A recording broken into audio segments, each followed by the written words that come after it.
አስደንጋጩና ያልተጠበቀው የጋዜጠኛ ሶፎንያስ ዋሲሁን ጉዳይ እንዴት ሊወጣ ቻለ? እውነታው ምን ነበር? ድምጽን ሀካ ይደረጋል። የራሴ ነው፣ እሱማ የራሴ ድምጽ ነው። ድምጽህም ላይ ተገቢ ያልሆነ ነገር ሰምቻለሁ። ጤና ይስጥልን ውድ የቻናሌ ተከታታዮች፣ የኢትዮጵያ ዜና ነው። ለዚህ ቁም ነገር አዘል ቻናል አዲስ ከሆናችሁ ሰብስክራይብ በማድረግ ቤተሰብ ይሁኑ።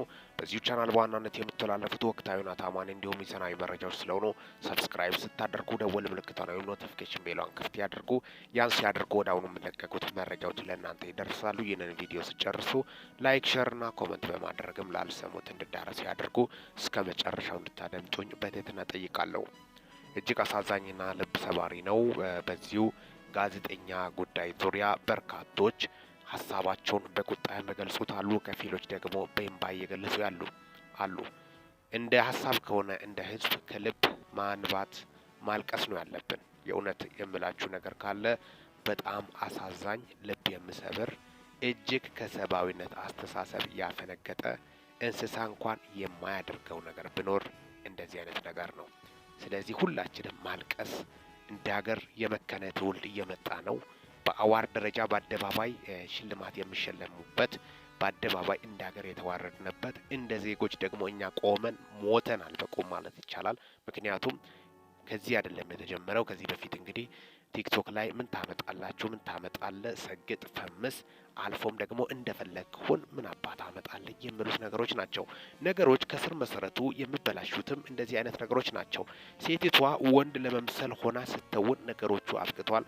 ወንዱ ደግሞ ሴት ለመምሰል ሲሞክር የማይሆን ነገሮችን ከባህል ከመጽሐፍ ቅዱስ ወይም ከሃይማኖታዊ አስተምሮ ያፈነገጠ ፈጣሪን የሚያስቆጣ ንግግሮችን የሚናገሩት እንደፈለግኩን ሰግጥ፣ ፈምስ የሚሉት ነገሮች ናቸው። እንደዚህ አይነት ነገሮችን ኢንካሬጅ እያደረጉ ያሉት አልፎም ደግሞ በአዋርዱ ላይ የለበሱት አለባበሶች በርካቶቹ ዝም ማለት አለባቸው። ወይ ሚዲያ ላይ ሳይሆን ወጣቱ ራሱ ወጥቶ እርምጃ መውሰድ እንዳለበት ጭምርም ነው። ምክንያቱም ትውልዱ እየጠፋ ነው። የመከነ ትውልድ እየመጣ ነው። የኢትዮጵያ ሕዝብ ችግሩ ትላንትና አንድ ሰው ጥፋት ያጠፋና ዛሬ በሌላ ቪዲዮ ስመጣ ወዲያውኑ ፎሎ ያደርጋል ለዛ ቪዲዮ። እንደ ሀሳብ ያ ሰው ምን አይነት አቋም አለው የሚለውን ነገር ማየት መገንዘብ አልቻለም። ለሚዲያ አዳዲሶች ነን ይሁን ብቻ መንፈስ ይሁን ብቻ ዝም ብሎ ፎሎ ነው የሚያደርገው። ህዝቡ ራሱ በጣም የሚያሳዝነው ማለትም ነው። ከዛም የተነሳ የመከነ ትውልድ እየተፈጠረ ይሄዳል በከፍተኛ ፍጥነት። በአሁኑ ሰዓት እየተስፋፋ ያለው ትውልዶይ ለራስ ስትል ንቃ።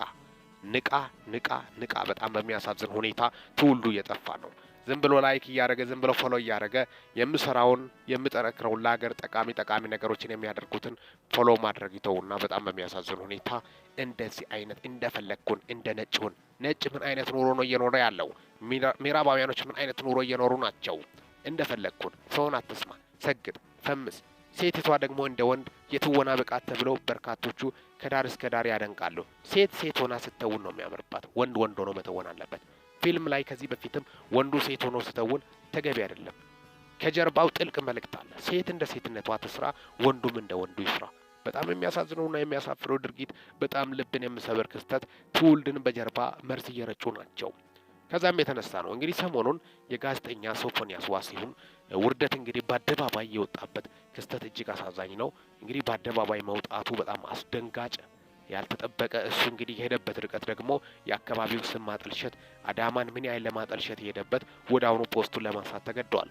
ቪዲዮን ቀርጾ ነው። የአዳማ ልጅ ፋራ መሰለው እንደ ያለ ቪዲዮ ያለ ማስረጃ ዝም ብለው ደበድቦ እያንዳንዱን በቪዲዮ ይዞ እሱ ግን በሱ ቤት ህዝቡ ላይ ስድብ ሰድቦ ህዝቡን አበላ። በሱ ቤት የአካባቢው ስም ማጠልሸቱ ነው። በጣም በሚያሳዝን ሁኔታ፣ በጣም በሚገርም ሁኔታ ወጣቶቹ ደግሞ በቪዲዮ አስደግፈው ነው ይዞ ነገሮችን ይዞ የቀረቡት። ከዛም የተነሳ አሁን ከስራ መበታገዱ አሁን የዚህ ሰው ነገር በርካቶች መቆጣት የለባቸውም ብዬ አምናለሁ እንደ ግል። ምክንያቱም ማልቀስ ማዘን ነው ያለብን። ይህ ሰው ጤነኛ ነው ብላችሁ ታስባላችሁ? ስለመሆኑ እንደዚህ አይነት መንፈስ ነው የሚያሽከረክረው። ያው ከልብ መጀመሪያም እነሱ ፍቃድ ሲሰጡ ሴጣን እንደፈለገ ገብቶ ያሽከረክራቸዋል። በጣም በሚያሳዝን ሁኔታ ሴጣን በከፍተኛ ሁኔታ አካል ለብሶ በአሁኑ ሰዓት ከፍተኛ ውጊያ እያደረገ ትውልድን ለማጥፋት ቆርጦ ተነስቷል። ሰዶምና ጎመራ ወንድሜ፣ እግዚአብሔር የመረጣቸው ህዝቦች መጀመሪያ እግዚአብሔር ላይ ሲያምፁ በእሳት ያጠፋበት ነው። እግዚአብሔር ለሰዶምና ጎመራ ያልራራ እግዚአብሔር ዛሬ ይራራል ብላ ያጠብቅ አባቴ። በጣም በሚያሳዝን ሁኔታ በየሚዲያው እያመጣ ለወንድም ለልጅም ማታስብ ከሆነ ዛሬ አንተ ሚዲያ ላይ ፎሎ አድርጋል ሌሎች ልጅህን በጨዋ በስርዓት አሳድጋለሁ ብለህ ነው የምታስበው። ነገ እየተፈጠረ ያለው ትውልድ መጥቶ ከልጅ ጋር ነው ህብረት እንፈጥረው። ይህን አስተውል፣ አርቃ አስብ። በጣም የሚያሳዝነው ትውልድ እንደ ትውልድ ራሱ ዜጋ እንደ ዜጋ ማንን እንደሚከተል እንኳን ጠንቅቆ አያውቅም። ቸልተኛ ነው። ምንም አርቆ አያስብም። በጣም በሚያሳዝን ሁኔታ እንደዚህ ኢንካሬጅ እያደረጉ እነዚህ ቲክቶክ ላይ ክሬቲቭ አዋርድ ላይ የነበሩት እያንዳንዱ እድሜ ልክ ጽኑ እስራት ራሱ ቢፈረድባቸው ደስ ይለናል በማለት በርካቶችም ሀሳባቸውን የገለጹ ናቸው። እንደ ህዝብም ሀገርን ንቋል። እንደ ህዝብ በጣም በሚያሳዝን ሁኔታ እንደ ሀገር ነው ህዝብን የናቁት።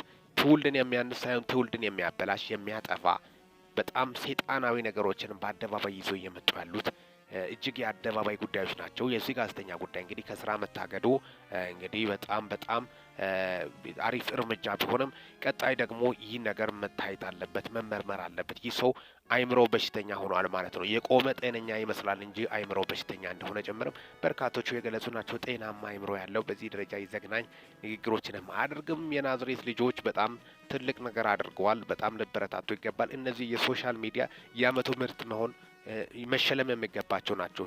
ሰዎቹ ዝም ብሎ እንጂ እንደዚህ አይነት እስከዛሬ ሚዲያ ላይ ከተሰሩት መልካም ነገሮች ከዚህ የሚበልጥ ነገር የለም። ምክንያቱም ዜጎችን ነፍሳትን የመታደግ ስራ ነው። ትልቅ ጀብድ ነው የሰሩት። የእውነቴን ነው። ስለዚህ እነዚህ ሰዎች የሚዲያ ምርጥ ተሸላሚ መሆን ያለባቸው እንደነዚህ አይነት ጀግኖች ናቸው። ነገሮችን ከነ ማስረጃ ሚዲያ ላይ ማጋራታቸው በርካቶችን ያስደሰተ ጀብድ ሆነዋል። ስለዚህ ይህ ነገር በጣም በሚያሳዝን ሁኔታ እንደ ሀገር ሰው የመከነ ትውልድ በከፍተኛ ፍጥነት እየተስፋፋ መጥቷል።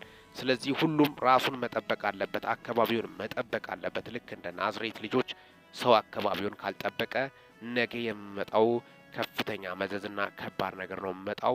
በአደባባይ እንግዲህ በዚህ አዋርድ ላይ ቲክታክ ክሬቲቭ አዋርድ ላይ በአደባባይ እውቅና የሰጡት ወጣቶች አሉ። ተልእኮ ይዘው የሚንቀሳቀሱት አሉ። የአሜሪካን አለባበስ ነው እያሉ የሴት አለባበስ ቦርሳ ጭምር ይዘው በመምጣት በጣም በሚያሳዝን ሁኔታ በአደባባይ ያሳዩበት ከነ ጸጉር አሰራራቸው ጭምር ህዝቡን ፋራና ሞኝ ለማድረግ ይሁን እኔ እንጃ።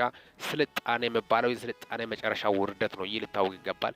ስልጣኔን ኮንትሮል እያደረግን ነው መሄድ ያለብን፣ እየተቆጣጠርን እንጂ ስልጣኔኛን ሊወረን አይገባም። እኛ ስልጣኔ ላይ ዶሚኔት የማድረግ አቅም አለን። ስልጣኔን መርገጥ አለብን።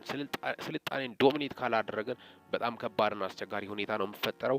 በጣም የሚያሳዝነው ከዛም የተነሳ ነው በየሚዲያ እየመጡ ወጣቶችን እያበላሹ ትውልድን እያበላሹ ያሉ ሰዎች በአስቸኳይ በህግ ሊጠየቁ ይገባል።